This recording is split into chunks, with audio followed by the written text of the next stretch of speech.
Everyone, welcome to my channel smile learning. आज हम discuss करने जा रहे हैं 7th बुक का एनसीईआरटी हिस्ट्री का सेकंड चैप्टर, जो कि बहुत ही इम्पोर्टेंट है। और ये वीडियो स्पेशल फॉर सीटेट के लिए है, जो कि आपको हेल्प करेगा आने वाले एग्ज़ाम में कि आप एनसीईआरटी की प्रेपरेशन आपको कैसे करनी है और कैसे कुछ जो इम्पोर्टेंस पॉइंट है सिर्फ उसी को ही आपको ध्यान में रखकर ही पूरे का पूरा चैप्टर जो कि आपको पढ़ना है, जो कि मैं बताने जा रही हूँ। तो आज के हमारे टॉपिक का जो नेम है वो है नए राज्य और उनके राज्य। जो अब यहाँ से शुरुआत होती है कि राज्य जो कि ये कैसे बने और राजा कैसे आए, तो ये इम्पोर्टेंट है।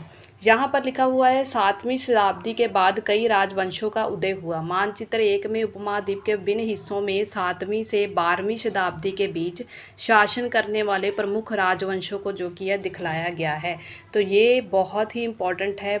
जो मैप दिया गया है यहाँ पर दिया गया है, जो हमने पढ़े हैं चोल राज्य और चेर राज्य और प्रतिगुजरहार, ये यहाँ से शुरू होते हैं। जो इम्पोर्टेंट है यहाँ पर उनकी बताया गया है कि कहाँ कहाँ तक उनका राज्य जो कि है फैला हुआ है। यहाँ पर लिखा हुआ है जैसे कलिंगा, ये बहुत इम्पॉर्टेंट है। राष्ट्रकूट, इसके बारे में हम पढ़ने जा रहे हैं। प्रतिगुजरहार, ये बहुत इम्पॉर्टेंट है। तो इस तरह मैप से भी कई बार क्वेश्चन जो कि पूछे जाते हैं, तो मैप को भी आपको ध्यान से हिस्ट्री में पढ़ना है। नेक्स्ट यहाँ पर दिया गया है नए राजवंशों का उदय, यानी कि स्टार्ट कब हुआ राजवंशों का। 7वीं सदी आते आते उपमहाद्वीप के विभिन्न भागों में बड़े भूस्वामी योद्धा सरदार अस्तित्व में आ चुके थे। राजा लोग प्राय उन्हें अपने मातहत या समंत के रूप में ही मान्यता देते थे। उनसे उम्मीद की जाती थी कि वह राजा या स्वामी के लिए उपहार लाए जाए, और उपहार का मतलब गिफ्ट लाए जाएं, और उनके दरबार में हाजिरी लगाए और उन्हें सैन्य सहायता प्रदान गई। अधिक सत्ता और संपदा हासिल करने के लिए समंत अपने आप को महासमंत या महामंडवेश्वर, यानी कि पूरे मंडल का महान स्वामी घोषित कर देते थे। ये बहुत ही इम्पोर्टेंट पॉइंट है कि अब आगे जो राजे थे वो अपने आप को पूरे मंडल जाने के महान स्वामी को घोषित कर देते थे, और कभी कभी वे अपने स्वामी के अधपत में स्वतंत्र हो जाने का दावा भी करते थे कि हम जो कि किसी के अंडर नहीं है, हम पूरी तरह स्वतंत्र हैं। तो ये बहुत ही इम्पोर्टेंट पॉइंट है, ये पूछे जा सकता है। इस तरह का एक उदाहरण दक्षिण में राष्ट्रकूटों का था। किसका उदाहरण? राष्ट्रकूटों के बारे में बताया गया है। शुरुआत में वह कर्नाटका के चालुक्यों राजा के अधीनस्थ थे। मतलब शुरुआत में जो भी राष्ट्रकूट होते थे वो कर्नाटका के जो राजे थे चालुक्यों के, उनके अधीन थे, यानी कि उनके आगे के बिना वो कोई भी काम नहीं कर सकते थे। बट 8वीं सदी के मध्य में जब एक राष्ट्रकूट जिसका नाम था प्रधान धनती दुर्ग ने चालुक्य स्वामी की अधीनता का स्वीकार करने से इनकार कर दिया, यानी कि उसने ये कह दिया कि मैं किसी के अंडर जो कि ये काम नहीं करूँगा। उसने क्या किया? उसने हराया और एक हिरन गर्भ, यानी कि शाब्दिक अर्थ क्या था? सोने का गर्भ के नाम का एक अनिष्ट करवाया। अनिष्ट का मतलब क्या है? यानी कि कोई यज्ञ विधि करवा देना। तो उसने ये करवाया। जब ये उनिष्ट ब्राह्मणों की सहायता से, किसकी सहायता से? ब्राह्मणों की सहायता से संपन्न किया गया, तो ये माना जाता था कि इसका याचक यानी कि जन्म जो था वो क्षेत्रीय नहीं होता था, और क्षेत्रीय के रूप में वह दोबारा जो कि है श्रेत्य तब प्राप्त कर लेगा, यानी कि वो स्वतंत्र हो जाएगा। तो ये बहुत ही इम्पोर्टेंट है। क्वेश्चन में पूछा जा सकता है कि वो कौन सा राजा था, उसका नाम क्या था, जिसने चालुक्य स्वामी की अधीनता का इनकार कर दिया, और उसने क्या ऐसा अनिष्ट करवाया जो कि वो स्वतंत्र हो गया, और किसकी सहायता से कराया गया, ये भी क्वेश्चन पूछा जा सकता है। तो ये इम्पोर्टेंट है, इस पैरे में हम कुछ भी नहीं छोड़ सकते। नेक्स्ट यहाँ पर आप एक पिक्चर देख रहे हैं, ये वाली बहुत ही इम्पोर्टेंट है। ये पिक्चर किसकी है, इसके बारे में क्वेश्चन पूछा जा चुका है। अलोरा की गुफा का ये भत चित्र, जिसमें विष्णु को नारसिंह अर्थात पुरुष सह के रूप में दिखलाया गया है, ये राष्ट्रकूट काल की कीर्ति है। ये बहुत ही इम्पोर्टेंट है। बार बार इसमें 1-2 बार एग्ज़ाम में इसके रिलेटेड क्वेश्चन जो कि पूछा गया है कि अलोरा की गुफा में क्या दिखाया गया है और ये किस राजे के काल में रही, ये राष्ट्रकूट के काल में रही। तो ये इम्पोर्टेंट पॉइंट्स हैं। नेक्स्ट है कुछ अन्य उदाहरणों में उद्यमी परिवारों के पुरुषों ने भी अपनी राजश्री कायम करने के लिए सेना कौशलों का इस्तेमाल किया। मिसाल के तौर पर कदम्ब, यानी कि एक और राजा था कईयों ने किया मिसाल के तौर पर सेना कौशल, यानी कि अपने जो भी सेना रखी थी उसका इस्तेमाल किया। और गुजर प्रतिहार हरिचंद्र और ब्राह्मण थे जिन्होंने अपने परंपरागत पेशों को छोड़कर शास्त्र को अपना लिया था। तो कुछ ऐसे भी शासक थे जिन्होंने ये चीज़ की। क्रमशः कर्नाटक और राजस्थान में अपने राज्य की सफलतापूर्वक उन्होंने स्थापित कर लिया था। तो ये भी कुछ इम्पोर्टेंट पॉइंट है। नेक्स्ट है राज्यों में प्रशासन। इन नए राजाओं में से कईयों ने महाधराज राजाओं के राजा यानी कि त्रिभुवन चक्रवर्तन, 3 भवनों के स्वामी और इस तरह के अन्य भारी भरकम उपाधियों की जो की है धारणा की। तो ये बहुत इंपॉर्टेंट है, किस काल में की गई ये भी इम्पोर्टेंट है। इसका अर्थ पूछा गया है, एक एग्ज़ाम में इसका क्वेश्चन का अर्थ पूछा गया है कि त्रिभुवन चक्रवर्तन ये क्या है। इसका मतलब है 3 भवनों का स्वामी। इस तरह की ये इस तरह भी घुमाकर पूछा जा सकता है कि ये क्या चीज़ है। ये एक उपाधि है जो धारण की जाती है, भारी भरकम उपाधि धारण की जाती है जिसमें एक राजा की शक्ति के बारे में दर्शाया जाता है जब वो ये उपाधि धारण कर लेता है। तो इसका यही सिंपल सा मीनिंग ये है। इस तरह के दावों के बावजूद वे अपने सामंतों के साथ साथ किसान, व्यापारी तथा ब्राह्मणों के संगठनों के साथ भी अपनी सत्ता की जो कि ये साझेदारी करते थे। तो ये कुछ इंपॉर्टेंट पॉइंट हुए। नेक्स्ट है, इन सभी राज्यों में उत्पादक अर्थात किसानों, पशुपालक, कारीगरों से संसाधन इकट्ठे किए जाते थे और इनके अक्सर अपने उत्पादों का एक हिस्सा त्यागने को मनाया और बांधा जाता था। कभी कभी इस हिस्से को लगान मानकर भी वसूला जा सकता था। आपको लगान पता ही होगा कि उस पर अधिकार कर लिया जाता था उस चीज़ के ऊपर कि ये जहाँ पर लगान किया जाता था कि ये जो भी सारी खेती है या जो भी स्थान है वो राजा के अंडर चला जाएगा। तो ये इम्पोर्टेंट है क्योंकि प्राप्त करने वाला जो होता था, जो लगान प्राप्त करता है वो अपने आप को भूस्वामी होने का दावा करता था, यानी कि वो उस भूमि का मालिक होने का दावा करता था। तो राजस्व व्यापारियों से भी ये लिया जाता था। तो ये इम्पोर्टेंट है, किस पर लिया जाता था? किसान, पशुपालक और कारीगर। हमने सबसे पहले वाले क्वेश्चनों चैप्टरों में पढ़ा कि वहाँ पर टैक्स लिए जाने लगे थे, अब यहाँ पर लगान लेने लग गए थे राजा। तो ये इम्पोर्टेंट है, ये एक नया परिवर्तन है। यहाँ 400 कर बहुत ही इम्पोर्टेंट है, बहुत ज़्यादा इम्पोर्टेंट इसमें क्वेश्चन पूछा गया है। तमिलनाडु में शासन करने वाले चोल वंश के अभिलेखों में विभिन्न किस्म के करों के लिए 400 से ज़्यादा सूचक शब्द मिलते हैं। सबसे अधिक अलिखित कर है वेटी जो नगद दिया जाता है। ये मिलान चिन्ह के ज़रिए इस तरह पूछे जा सकते हैं कि वेटी क्या है। वेटी वो है जो एक नगद रकम ली जाती है और जबरन यानी कि ज़बरदस्त ली जाती थी उनसे। जबरन श्रम और कदमाई के यानी ये भू राजस्व थे। मकान कहाँ पर ये 400 कर लिए जाते थे? अगर आप किसी ने मकान पर शाजन डालना हो लगाने, उस पर कर लगता था। अगर खंजूर या ताड़ के पेड़ पर चढ़ने के लिए सीढ़ी चाहिए तो उस पर ये कर लगता था। पारिवारिक संपत्ति का उत्तराधिकार हासिल करने के लिए ये कर लगता था। तो इस तरह ये सारी चीज़ों के बारे रिकॉर्ड में कहाँ से पता चला? तमिलनाडु में एक शासन करने वाले जो चोल वंश थे उन्होंने अपने अभिलेखों में ये विभिन्न किस्मों के करों के बारे में बताया, जिससे ये पता चलता था कि वो कर भी लेते थे जिसे 400 कर का नाम दिया गया है। तो ये बहुत ही इम्पोर्टेंट है, इस पैरे को आप नहीं छोड़ सकते। मैं आपको सिर्फ अपनी वीडियो के ज़रिए यही बताती रहूँगी कि आपको क्या पढ़ना है, क्या नहीं पढ़ना और किस में से क्वेश्चन हर साल पूछे जाते हैं। तो इस चैप्टर में हर साल क्वेश्चन 1-2 आ ही जाते हैं, इसलिए ये नहीं छोड़ सकते।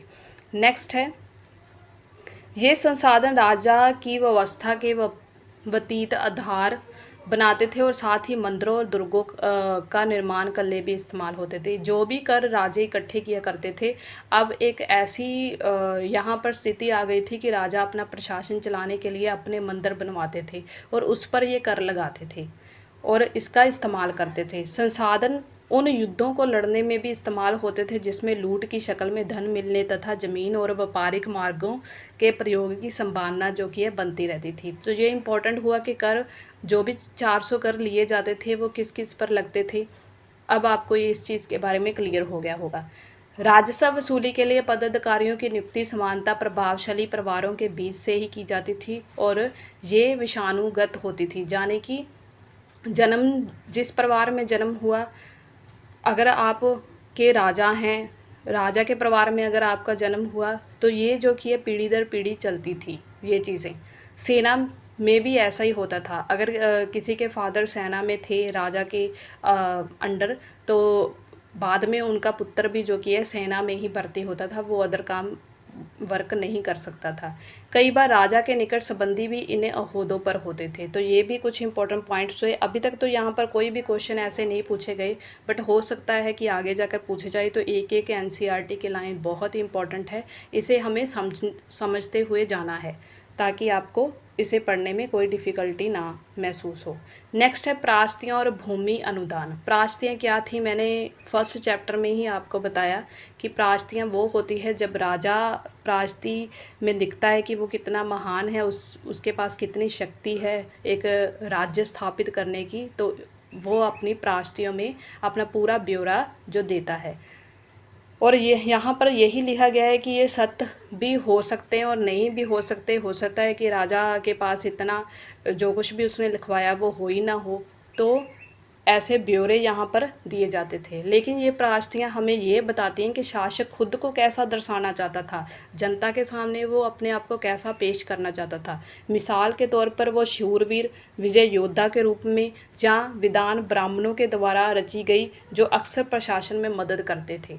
तो ये एक मोटिव था उनका प्रास्तियों को बनाने का, बताने का लोगों के सामने। नेक्स्ट है भूमि अनुदान करना।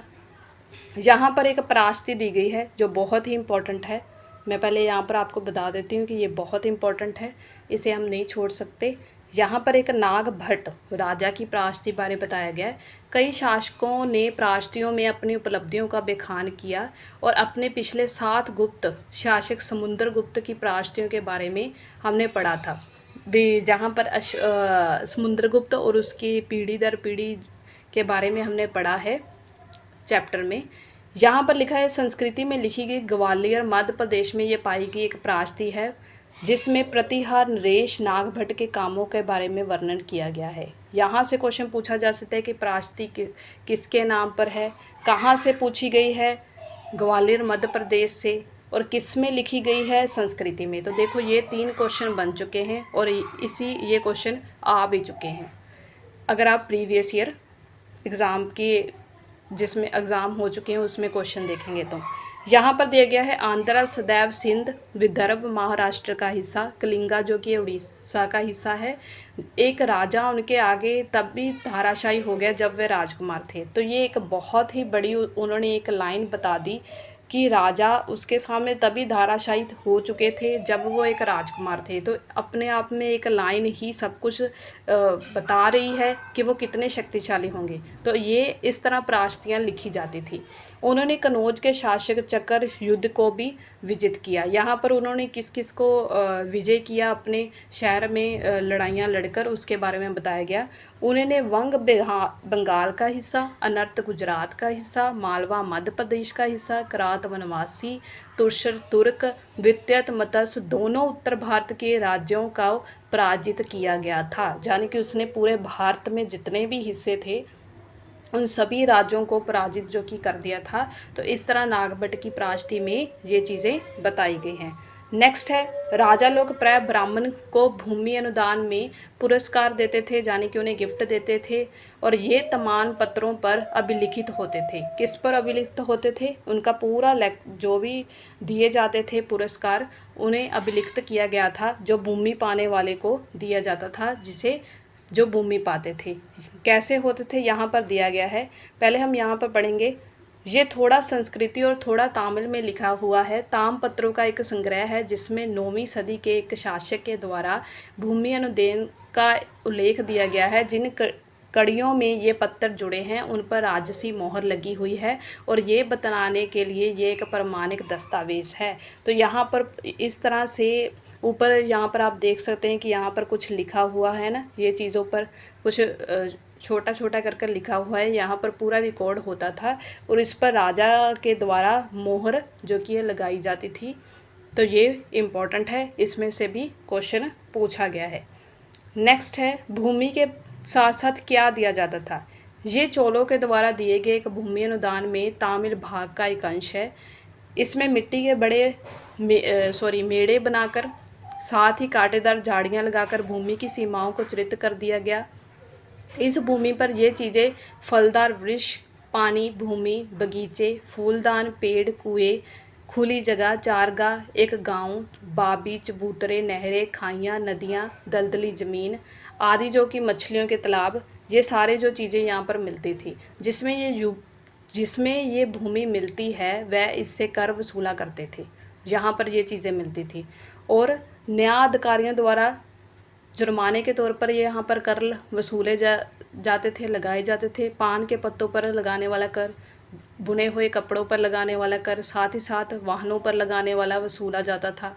और वहीं पक्की ईंट के बने हुए ऊपर माले पर बड़े कमरे बनवाने और छोटे कुएं खुदवाने, मतलब जो भी कर लगते थे सभी इम्पोर्टेंट है। अभी तक तो इसमें कोई भी क्वेश्चन नहीं पूछा गया है, बट हो सकता है कि एग्ज़ाम में ये पूछा जा सकता है। तब वहाँ पर जब हम ऐसी चीज़ें नहीं पढ़ी होती तो अक्सर कंफ्यूज हो जाते हैं कि हमने तो ये पढ़ा नहीं, तो इसलिए कुछ भी नहीं छोड़ सकते। आप इसका ज़रूर ही ध्यान रखें कि इसमें कौन कौन सी चीज़ें इम्पोर्टेंट है। तो ये सब जिस पर कर लगते हैं ये सभी इम्पोर्टेंट है। नेक्स्ट है 12वीं शताब्दी के एक बृहस्पति संस्कृति काव्य भी रचा गया जिसमें कश्मीर पर शासन करने वाले राजाओं का एक इतिहास दर्ज है। ये इम्पोर्टेंट है, जिसमें राजाओं का इतिहास दर्ज है किसके, कश्मीर वाले, जिसे एक बृहस्पति संस्कृति काव्य कहा गया, जिसमें एक कलहन नामक, कौन सा राजा, कलहन नामक का एक रचनकार द्वारा ये रचा गया है। कलहन ने अपना वृत्तांत लिखने के लिए शिलालेखों, दस्तावेजों, प्रत्यक्षदर्शियों के वर्णनों और पहले के इतिहासों समेत अनेक तरह के स्रोतों का इस्तेमाल किया है। ये बहुत बड़ी बात है कि उसने इतनी चीज़ों का इस्तेमाल किया। पराश्तियों के लेखकों से भिन्न ये वह अक्सर शासकों और उनकी नीतियों के बारे में आलोचनात्मक यानी कि रुख दिखलाता था और इसलिए 12वीं सदी में ये एक असाधारण ग्रंथ था। तो ये अभी तक क्वेश्चन तो नहीं पूछा गया है, बट हो सकता है कि इस बार एग्ज़ाम में ये चीज़ पूछी जा सके कि असाधारण ग्रंथ जो कि है किसने लिखा और इसमें क्या क्या चीज़ें बताई गई हैं। तो ये बहुत ही इंपॉर्टेंट पॉइंट्स है, यानी कि पूरे का पूरा चैप्टर ही इसमें इम्पोर्टेंट है ये वाला। नेक्स्ट है धन के लिए युद्ध। आपने ये गौर किया होगा कि इनके प्रयुक्त शासक राजवंश का आधार कई क्षेत्र विशेष था और दूसरे क्षेत्रों पर भी ये नियंत्रण करने का प्रयास करते थे। एक विशेष रूप में वंशीय क्षेत्र था। गंगा घाटी के कनौज नगर और गुजर, प्रतिहार, राष्ट्रकूट और पाल वंशों के शासक सदियों तक कनौज के ऊपर जो कि नियंत्रण करने के लिए आपस में लड़ते रहते थे। तो ये इंपॉर्टेंट है। गंगा घाटी का कनौज नगर था, प्रति गुजराहार था, राष्ट्रकूट थे, पाल वंश थे, ठीक है। कनौज के ऊपर नियंत्रण करने के लिए वो आपस में लड़ते रहते थे। चूँकि इस लंबी लड़ाई में 3 पक्ष थे, इसलिए इसे त्रैपक्षी संघर्ष जो कि कहा जाता है। बहुत इंपॉर्टेंट क्वेश्चन है और ये क्वेश्चन पूछा भी जा चुका है कि त्रैपक्षी संघर्ष में कौन से 3 जो कि शासक थे, कौन से थे, गुजर, प्रतिहार, राष्ट्रकूट और पाल, कहाँ पर थे, गंगा घाटी और कनौज। किसे पाना चाहते थे, कनौज के ऊपर नियंत्रण करना चाहते थे और इसे क्या कहा गया था, त्रैपक्षी संघर्ष। ये क्वेश्चन आ चुका है 2-3 बार। नेक्स्ट है शासकों ने बड़े मंदिरों का निर्माण करवाया, अपनी सत्ता संसाधनों का प्रदर्शन करने का प्रयास किया। इसलिए जब वे एक दूसरे के राज्यों पर आक्रमण करते थे तो मंदिरों को भी अपना निशाना बना देते थे, जो कभी कभी बहुत ही अधिक संपन्न होते थे, यानी कि एक दूसरे के मंदिर पर आक्रमण वो करते थे। यहाँ पर अफगानिस्तान के गजनी का सुल्तान महमूद जैसे शासक में से सबसे प्रसिद्ध है। कौन सा शासक, गजनी, जो कि सुल्तान महमूद है अफ़गानिस्तान का। इसने 1997 और 130 तक शासन किया। अपने निरंतर तक विस्तार उसने मध्य एशिया के भागों, ईरान और उपमहाद्वीप के उत्तर पश्चिमी हिस्सों तक जो कि है शामिल कर लिया था, यानी कि उस पर अधिकार जमा लिया। और वह लगभग हर साल उपमहाद्वीप पर जो कि हमला करता था। उसका निशाना था संपन्न मंदिर, जिसमें गुजरात का सोमनाथ मंदिर भी शामिल था। महमूद जो भी धन उठा लेकर जाता था उसे बहुत बड़ा हिस्सा गजनी में एक वैभवशाली राजधानी के निर्माण पर वो खर्च कर देता था। तो ये भी इम्पोर्टेंट है, क्वेश्चन इसमें पूछे गए हैं। नेक्स्ट है सुल्तान महमूद द्वारा जीते गए लोगों के बारे में कई बातें जानना चाहता था। सुल्तान जो महमूद था उसने अल अबरूनी नामक एक विद्वान को उस उपमहाद्वीप का लेखा जोखा करने का काम सौंपा। किसको काम सौंपा? ये बहुत इंपॉर्टेंट है। अल अबरूनी नामक एक था पर्सन, विद्वान, जिसे ये लेखा जोखा दिया गया था कि वहाँ के लोग क्या चाहते हैं। अरबी में लिखी गई उसकी किताब अल हिंद आज भी इतिहासकारों के लिए एक महत्वपूर्ण स्रोत है। अल ब्रूनी ने इसे तैयार करने के लिए संस्कृति विधान का परामर्श, यानी कि संस्कृति में इसे लिखा। तो ये बहुत इंपॉर्टेंट है, ये क्वेश्चन आ चुका है कि अल ब्रूनी नामक एक विद्वान था, किसने भेजा? महमूद ने भेजा। उसने कौन सी बुक लिखी? किताब अल हिंद लिखी, और जो कि संस्कृति में लिखी गई थी। इसके बारे में उसने बताया। युद्ध करने वाले दूसरे राजाओं में से चाहवान थे, जो बाद में चौहानों के रूप में जाने लगे। अब चौहान आ गए। वह दिल्ली और अजमेर के पास के क्षेत्रों में शासन करते थे। उन्हें पश्चिमी और पूर्व की ओर निरंतर विस्तार किया वो करना चाहते थे। उन्हें गुजरात, चालुक्यों और पश्चिमी उत्तर प्रदेश के गढ़वालों से उन्होंने टक्कर लेनी पड़ी। चौहानों में सबसे प्रसिद्ध जो राजा था उसका नाम था पृथ्वीराज तृतीय। तृतीय का मतलब होता है थर्ड, यानी कि इससे पहले पृथ्वीराज कोई 1 और 2 भी होंगे। तृतीय का मतलब होता है थर्ड। तो ये कुछ इंपॉर्टेंट आपको चीज़ें ध्यान रखनी हुई। एग्ज़ाम में वहाँ पर लिखा जा सकता है पृथ्वीराज 1 और 2 या तृतीय। कई बार हमें ये चीज़ नहीं पता होती, तो ये इम्पोर्टेंट है। जिसमें सुल्तान महमूद गोरी नामक अफ़गान शासक ने 1191 में हराया, लेकिन दूसरे साल वो 1192 में खुद उससे हार गया। तो ये भी इम्पोर्टेंट है, ये भी क्वेश्चन आ चुका है अब तक के एग्ज़ाम में। मेरी इस वीडियो को वॉच करने के लिए आपका बहुत बहुत धन्यवाद। और अगर वीडियो अच्छी लगी हो तो प्लीज़ लाइक, सब्सक्राइब और शेयर ज़रूर करना, और कमेंट करके मुझे ज़रूर बताना कि आपको वीडियो ये कैसी लगी।